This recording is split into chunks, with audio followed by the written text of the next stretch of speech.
se entregará de verdad, con corazones dispuestos para hacer mi voluntad. Yo sé que si en ellos hubiera una entrega total, todo podría cambiar. Yo abriría las puertas del cielo y derramaría mi amor y verdad. Lluvia caería sobre su desierto, sin mi pueblo se entregara de verdad.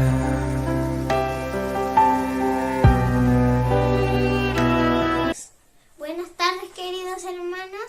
Hoy día espero que hayan tenido una buena semana y hoy día vamos a comenzar la recepción de sábado. Para comenzar esta recepción vamos a escuchar el himno 61.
Ahora vamos a orar. Querido Jesús, voy a pedir por la persona que va a tener el tema. Señor, queremos pedirte por todos los hermanos que están en la iglesia y en sus casas, Señor. Señor, te agradecemos por tener la vida. En tu nombre, amén. Ahora vamos a dejarlos con el orador, que va a hacer la meditación. Muchas gracias. Quiero enviarles un saludo desde acá a cada uno de ustedes que nos están viendo por allí en sus pantallas, desde cualquier herramienta que ustedes estén utilizando para ver esta transmisión. Una bendición del Señor también en preparación para su santo día. Y bueno, contento de acá compartir con ustedes la meditación de la palabra de Dios para orar con ustedes también y meditar en las maravillas del Señor. Hay un pensamiento en la palabra de Dios que se encuentra en Isaías, capítulo 6, del 1 al 3. Y dice lo siguiente: en el año que murió el rey Usías, vi yo al Señor sentado sobre un trono alto y sublime, y sus faldas llenaban el templo. Por encima de él habían serafines. Cada uno tenía 6 alas. Con 2 cubrían sus rostros, con 2 cubrían sus pies, y con 2 volaban. Y el uno al otro daba voces, diciendo: Santo, Santo, Santo, Jehová de los ejércitos, toda la tierra está llena de su gloria. ¿Qué les parece si hacemos una oración para comenzar? Querido Dios, que estás en el cielo, alabado y glorificado sea su nombre. Y santo, Señor, sea su nombre bendito. Porque usted, Señor, es maravilloso y la naturaleza, Señor, nos es por testimonio de su grandeza, Señor, de su majestuosidad, de su grandeza y de su poder. En este momento, en esta reunión, Señor, queremos pedir que su Espíritu esté con nosotros y que nos abra el entendimiento, nos abra la vista, nos abra los oídos para poder escuchar, para que se cumpla aquello que usted decía: el que tiene oídos para oír, que oiga, para que podamos escuchar en este día su palabra, pueda ir a nuestros corazones, Señor, y pueda dar frutos, como dice su palabra también, que su palabra no vuelva a usted vacía, sino que da frutos, que pueda producir frutos en nuestras vidas, Señor, para honra y gloria suya, para honra y gloria de su santo nombre. Se lo pido, Señor, humildemente, en el nombre de Jesús. Amén. Bien,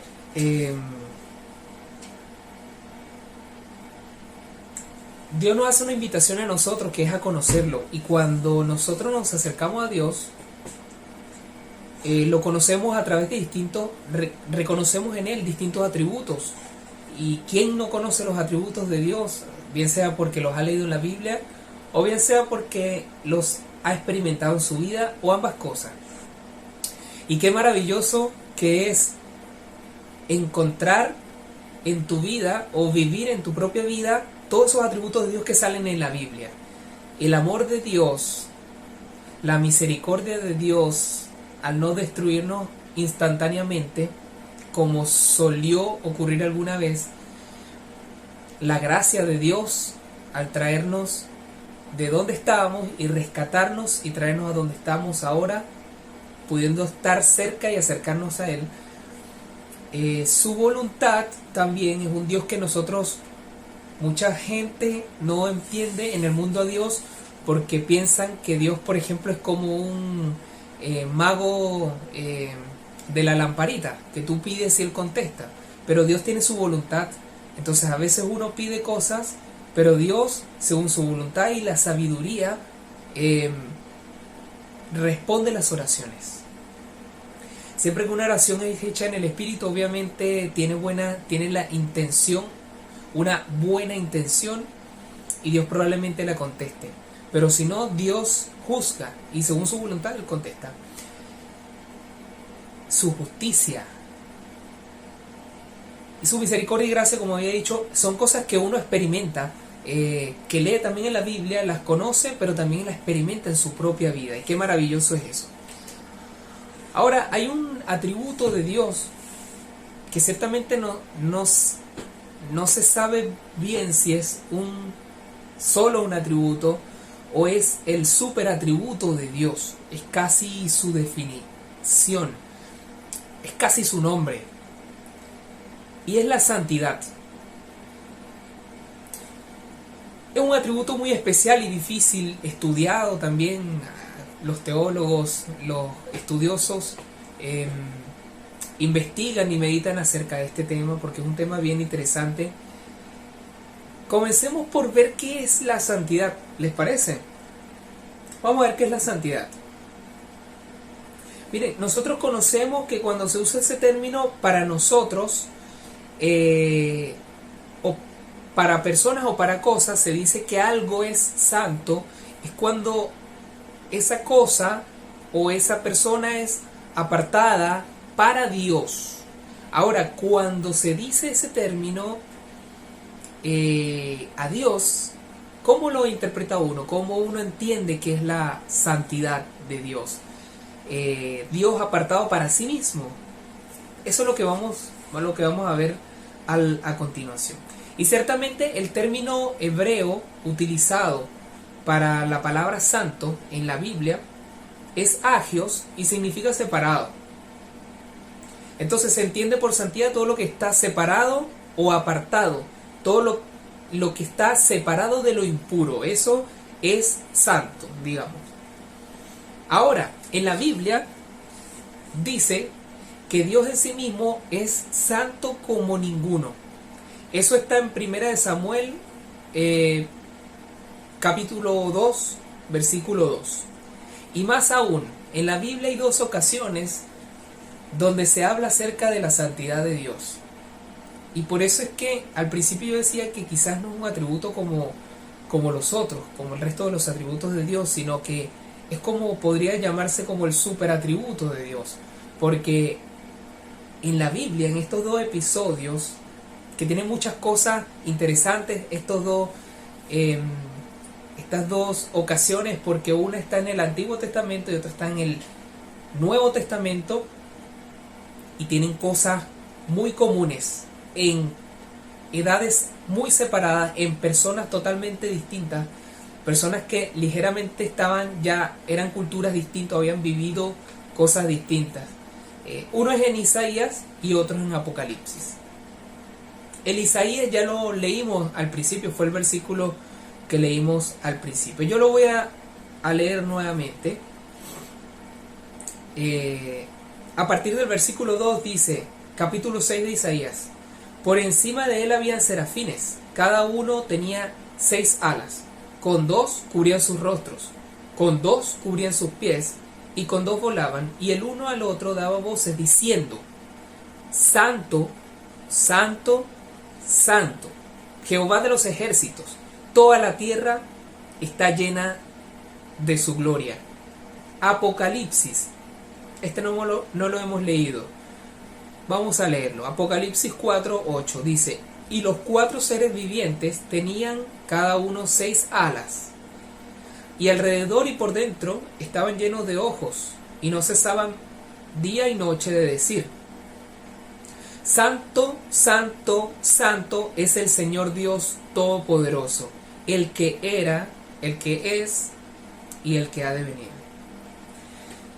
Tenemos 2 ocasiones en las que a 2 personas son llevadas hasta el trono de Dios en el cielo, en visión, o no se sabe si fue en visión o no, pero ellos fueron llevados hasta el trono de alguna manera, y ellos pudieron ver la majestad de Dios, pudieron ver la gloria de Dios y su santidad, es decir, lo apartado que es Dios de lo impuro, lo limpio, su blancura, podríamos decir. Ellos fueron capaces de apreciar la belleza de Dios, la que decía el salmista,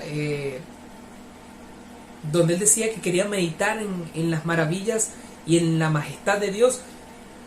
Yo voy a citar una fuente que también define la santidad. Me pareció muy buena esta definición y dice así, presten atención: la santidad de Dios es lo que lo separa a Él de todos los demás seres, lo que hace que Él esté separado y sea distinto de todo lo demás. La santidad de Dios es más que solo su perfección o pureza sin pecado. Yo diría que además de es la esencia de su alteridad, es decir, que es una cosa separada de todo lo demás, su trascendencia. La santidad de Dios personifica el misterio de su majestuosidad y nos hace mirarlo con asombro mientras comenzamos a comprender solo un poco de su majestad. ¿Qué les parece esa definición? Es tremendo, no es cosa sencilla, ligera ni sin importancia el tema de la santidad, y ya al final vamos a ver con una conclusión las implicaciones de este atributo de Dios en nosotros. Sin embargo, ¿hay alguna descripción más física, digamos, podría decirse en la Biblia? Hay una visión a otro profeta que tuvo visión del trono de Dios, del lugar donde está Dios. Ese fue el profeta Ezequiel. Vamos nuevamente a la Biblia a leer. A eso venimos a leer las Santas Escrituras. En Ezequiel, capítulo 1, del 24 al 28. Dice: y oí también el ruido que hacían las alas cuando avanzaban. Era como el ruido del agua de un río crecido, como la voz del Todopoderoso, como el ruido de un gran ejército. Cuando se detenían bajaban las alas, y salió un ruido de encima de la bóveda que estaba sobre la cabeza de ellos. Encima de la bóveda había algo como un trono que parecía de zafiro, y sobre aquella especie de trono había alguien que parecía un hombre. De lo que parecía ser su cintura para arriba, vi que brillaba como metal bruñido rodeado de fuego, y de allí para abajo vi algo semejante al fuego. En su derredor había un resplandor, parecido al arco iris cuando aparece entre las nubes en un día de lluvia. De esta manera se me presentó la gloria del Señor. Al verla, me incliné hasta tocar el suelo con la frente. Esa fue la actitud del profeta al poder tener la visión y de estar en la presencia de Dios. Isaías en su ocasión dijo: ay de mí, hombre pecador. Cuando él vio la gloria de Dios y su santidad, lo único que lo llevó a concluir era que él era un ser tan impuro y pecaminoso delante de tal ser como lo es la santidad de Dios, que solo le llevó a pensar: ay de mí que soy impuro y voy a morir. Y ahí fue la ocasión en la que fue tocado sus labios y fueron limpios para que él pudiera, decía él, mis labios son impuros, ¿cómo yo he de estar delante de Dios? La reacción de Ezequiel es la misma. Dice: al verla se me presentó la gloria del Señor, y al verla me incliné hasta tocar el suelo con mi frente. Se postró delante del Dios santo. Y fíjense qué interesante que incluso los ángeles que son santos, apartados para Dios, por ese motivo ya están en la presencia de Dios. Su actitud, siendo ellos apartados del pecado, distintos de nosotros, su actitud también es de mucha reverencia. Ellos, de sus 6 alas, con 2 se tapan los pies y con 2 se tapan el rostro, para no mirar directamente al Todopoderoso. Este tema es tan crucial que incluso el lugar donde mora Dios tiene un santuario. En el cielo hay un santuario. Es decir, el tema de la santidad es tal que es necesario también que haya un santuario. El lugar donde mora Dios es un santuario. Cuando los israelitas en el Éxodo se desplazaban, ellos tenían un tabernáculo móvil. Ese lo deben conocer mejor ustedes. No hay que entrar en mayor detalles acerca de este tema, pero en ese tabernáculo Dios les había indicado que debían llevarlo para poder estar Él con ellos, porque Él no podía estar en cualquier sitio, sino en un lugar apartado para Él, para su santidad. Y fíjense bien que en el tema del santuario esto es interesante, estaba el atrio, estaba el lugar santo, y no llegaba hasta ahí solamente, había un lugar santísimo. Entonces en el lugar santo estaba el candelabro, la mesa, la proposición, y en el lugar santísimo estaba el arca del pacto, donde estaban las tablas de la ley, la vara de Aarón, si no me equivoco, y el maná. Entonces es una característica más que nos hace pensar hacia dónde va o qué es lo que significa y la magnitud del significado de la santidad de Dios. El Espíritu de Dios no es espíritu solamente de Dios, es el Espíritu Santo.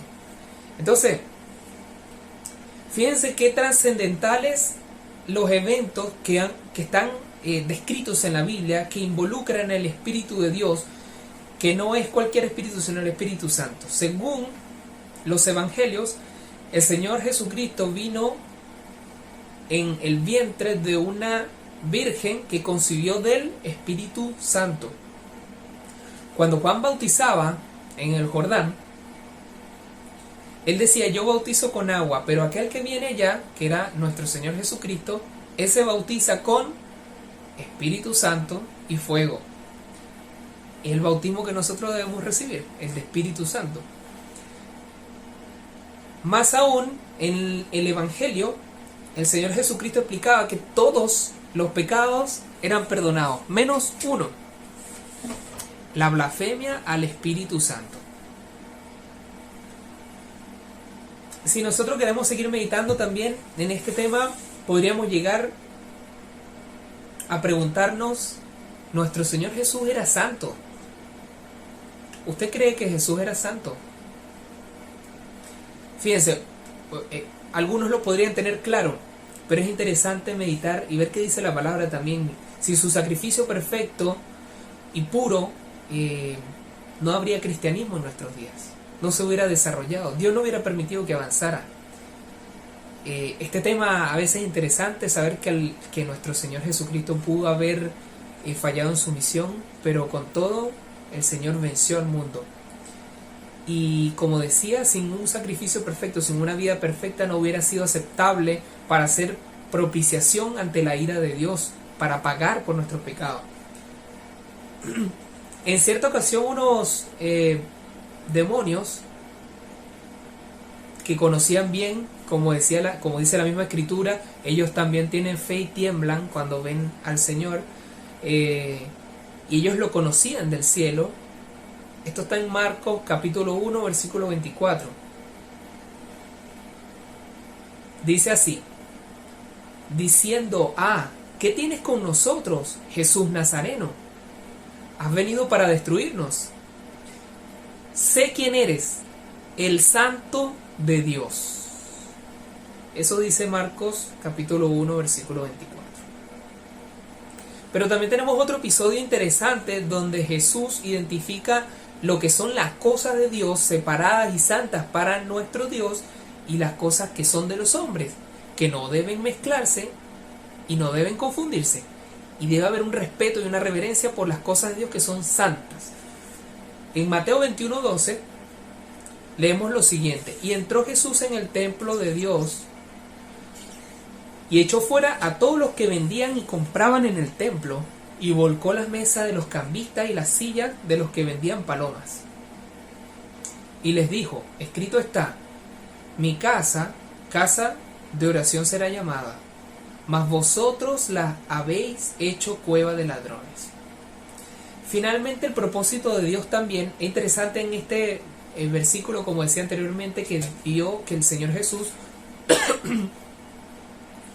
conocía claramente cuáles eran las cosas de Dios, la reverencia que había que tener con las cosas de Dios, que eran apartadas, santas, dedicadas al Señor, que es santo también, y las cosas de los hombres. Y fue cuando en este episodio sacó a todas las personas que vendían y todas las cosas que estaban en el templo, que debía ser dedicado para Dios. Dedicado para Dios. Finalmente, el propósito de Dios en el plan de salvación también era que Jesús entrara, según la descripción del santuario anterior, al lugar santísimo, como dice en hebreo.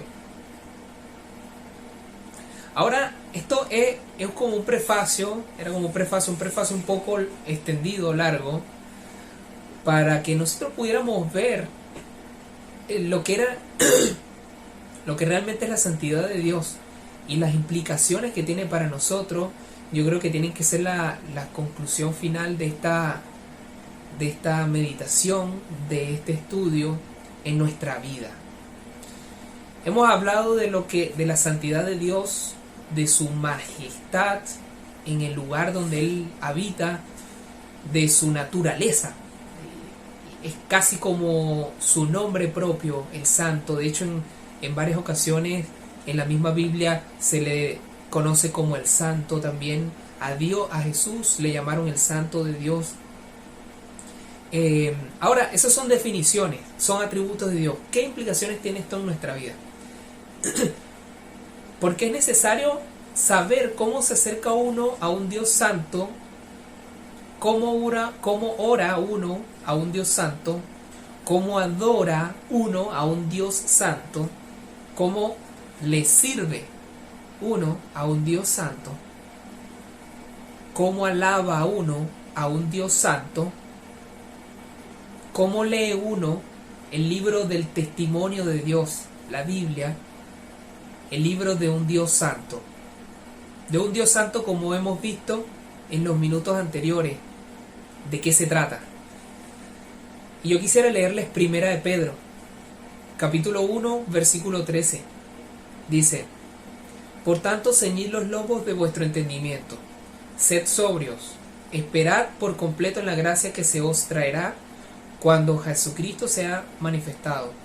Como hijos obedientes, no os conforméis a los deseos que antes teníais estando en nuestra ignorancia, sino como aquel que os llamó es santo, sed también vosotros santos en toda vuestra manera de vivir, porque escrito está: sed santos porque yo soy santo. Y yo resumo una conclusión en 3 versículos. Uno que fue citado en el culto divino el sábado anterior, que es: sin santidad nadie verá a Dios. Eso se encuentra en Hebreos 12:14, que dice de la siguiente manera: seguid la paz con todos y la santidad, sin la cual nadie verá a Dios. Otro punto interesante es que nosotros somos templos del Espíritu Santo. Eso lo podemos hallar en 1 Corintios 3, versículos 16 y 17. ¿No sabéis que sois templo de Dios y que el Espíritu de Dios mora en vosotros? Si alguno destruyera el templo de Dios, Dios le destruirá a él, porque el templo de Dios, el cual sois vosotros, santo es decir, dedicado y apartado para este Dios santísimo. Cuidado, otro punto, cuidado y reverencia para las cosas santas. ¿Cuál es el comportamiento de nosotros en el templo o en la casa de Dios? Cuando nos reunimos y decimos que vamos a orar a Dios, el espacio, digamos, el lugar cualquiera que sea y el tiempo en el cual nosotros decimos que vamos a dedicarnos a Dios, ¿cómo es la preparación? ¿Cómo es la actitud de nosotros? ¿Es reverencia? ¿Es reverente para entrar a la presencia de nuestro Señor? Somos reverentes cuando entramos al templo, cuando servimos, cuando estamos en ese lugar santo que es dedicado para Dios, que es algo parecido o semejanza o imagen del tabernáculo, que a diferencia de aquel que era móvil, nosotros lo tenemos fijo en nuestra iglesia. Cuidado y reverencia por las cosas santas. Yo quiero leer el mismo libro de Ezequiel para que ustedes tengan idea, pero el capítulo 43, habíamos leído el 1, donde salía la descripción y de la experiencia que tuvo Ezequiel en la presencia de Dios. El capítulo 43 de Ezequiel, versículo 6 al 9 dice: mientras el hombre estaba de pie a mi lado, oí que alguien me hablaba desde el templo. Me decía: hijo de hombre, este es el lugar de mi trono, el lugar donde pongo la planta de mis pies. Aquí habitaré entre los israelitas para siempre. El pueblo de Israel y sus reyes no volverán a profanar mi santo nombre con sus infidelidades, ni con sus tumbas reales y sus cultos idolátricos. Los israelitas profanaron mi santo nombre con sus acciones detestables, pues colocaron su umbral y sus postes junto a los míos, con tan solo un muro de por medio. Por eso en mi ira los exterminé. Que alejen ahora de mí sus infidelidades y sus tumbas reales, y yo habitaré en medio de ellos para siempre. Es interesante, me llamó la atención lo que dice acá. Colocaron su umbral y sus postes junto a los míos. Las cosas de Dios tienen que estar bien separadas, mis hermanos, de las cosas nuestras, de las cosas de los hombres. Y no ni siquiera separadas un poco, como dice acá, sino bien separadas, apartes. Se trate de espacio o se trate de tiempo. El tiempo de nosotros para Dios es lo suficientemente separado del tiempo que dedicamos a nuestras actividades. Es suficiente el tiempo que pasamos. También es interesante que cuando uno medita en este tema de la santidad de Dios, es que a veces uno, cuando se acerca a Dios, y aquí por eso lo menciono, porque se trata de tiempo, uno viene de manera apresurada a acercarse delante de la santidad de Dios, y resulta que uno de los atributos del Dios Santo es que es longánimo. Por eso es tardo para la ira, porque no es presuroso, sino que con calma ve las cosas. Entonces, de la misma manera, si nosotros somos imagen de Dios, o si nosotros queremos dedicarnos a Dios, si Dios en su misericordia lo permite, es que no entremos presurosos. A veces oramos muy rápido porque tenemos hambre, o oramos muy rápido porque tenemos que irnos o partir. Y en esto me acuerdo que me causó mucho impacto el testimonio contado en el Provadibet del sábado pasado. Estaban apurados por tomar el bus y porque los dejaría, pero la niña les dijo: tenemos que orar. Eso no tiene no tiene menos prioridad que cualquier cosa. Todas las otras cosas tienen menos prioridad que esta. Hay que orar antes de salir, como lo hacemos de costumbre. Entonces, miren, finalmente, después de revisar la santidad, acerca de la santidad de Dios, solamente me hace llevar a una conclusión final también, que es que sin duda, como lo hacían los ángeles, o más aún como lo hacía el profeta Isaías, nosotros necesitamos al Señor Jesucristo para acercarnos a Dios. Con mucha razón nuestro Señor Jesucristo decía: vosotros sabéis el camino. Y decía: pero ¿cómo? ¿Saben a dónde voy y cuál es el camino? Yo soy el camino, decía nuestro Señor Jesucristo. Nadie va al Padre sino a través de mí. Es totalmente necesario. Yo alabo al Señor en este momento, porque sin el Señor Jesucristo y su sacrificio y su vida perfecta, nosotros no podríamos acercarnos a Dios. Él reconcilió al hombre con Dios. El camino, el puente estaba cortado y nosotros no podíamos ir a Dios sino gracias a nuestro Señor Jesucristo. Entonces, cuando yo estudio este tema de la santidad de Dios y veo qué increíble y majestuoso es Dios, yo no me puedo acercar a Él sino a través de una ayuda. Y en esto es interesante, y con esto concluyo, que la única diferencia entre los dos versículos que leímos, donde los ángeles, donde los profetas distintos tenían similares visiones, veían a 4 seres, cada uno con 6 alas, donde se tapaban en ambas ocasiones los pies y la cara, y con 2 alas volaban. En uno, el profeta, que es Isaías, se postra delante de Dios por haber entrado en la presencia, y se debilita y se considera impuro y se muestra humilde y reverente. Pero Juan, en la visión de Apocalipsis, no. Entonces aquí lo interesante es por qué Juan no se describe que tuvo esa actitud. Probablemente eso haya sido porque Juan, antes de la visión del trono de Dios Santo, tuvo un encuentro con el Señor Jesucristo, y el Señor Jesucristo lo tocó y lo limpió antes de ir a presentarse delante de Dios.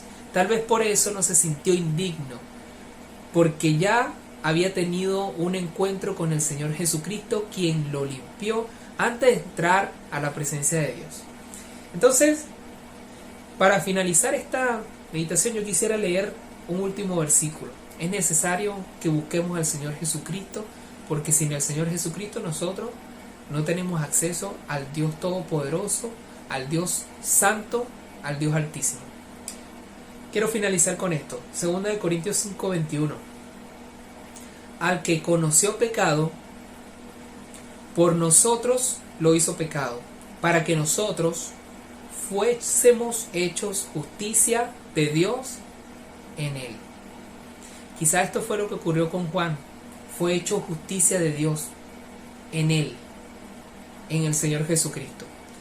Busquemos al Señor Jesucristo porque este nos va a ayudar. La promesa de él era que cuando se fuera nos iba a enviar al Consolador, al Espíritu Santo. Así que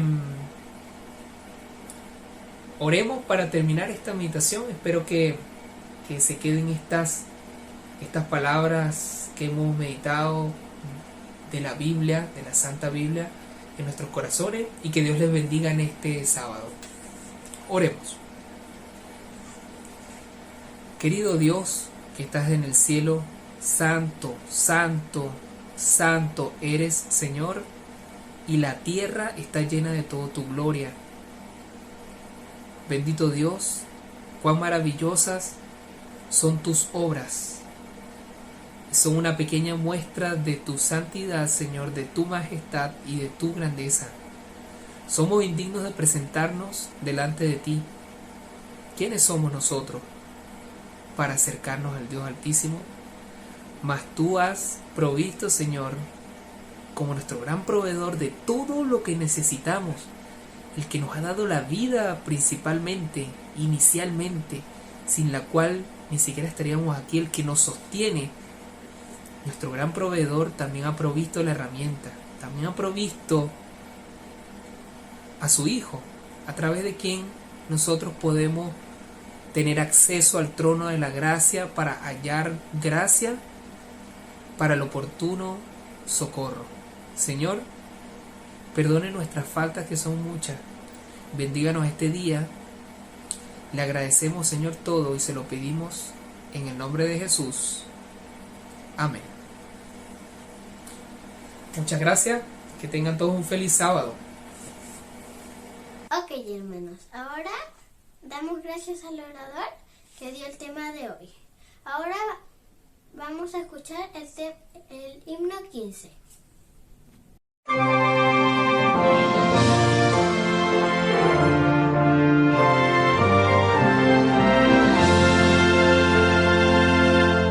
Loamos, oh Dios, con alegre canción, porque en Cristo tu Hijo nos diste perdón.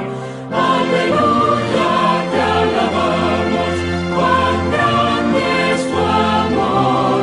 Aleluya, te adoramos, bendito Señor.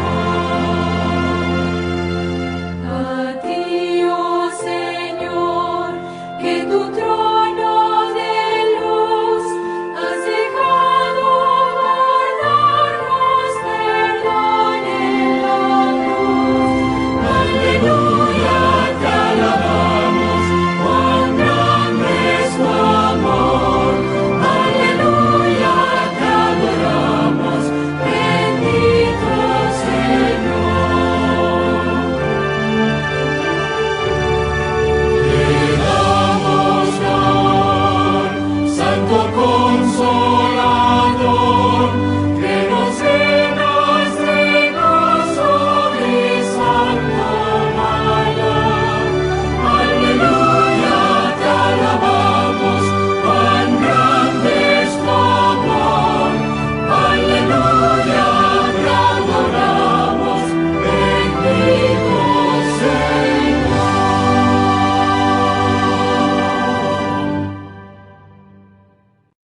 Vamos a orar. Querido Jesús, te agradecemos por esta semana que tú nos has dado, Señor. Señor, te pedimos ser más obedientes. Señor, agradecemos porque tú nos puedes dar todo. En tu nombre, amén. Gracias, hermanos, por participar. Los invitamos al día de mañana a que vengan a la iglesia. Gracias.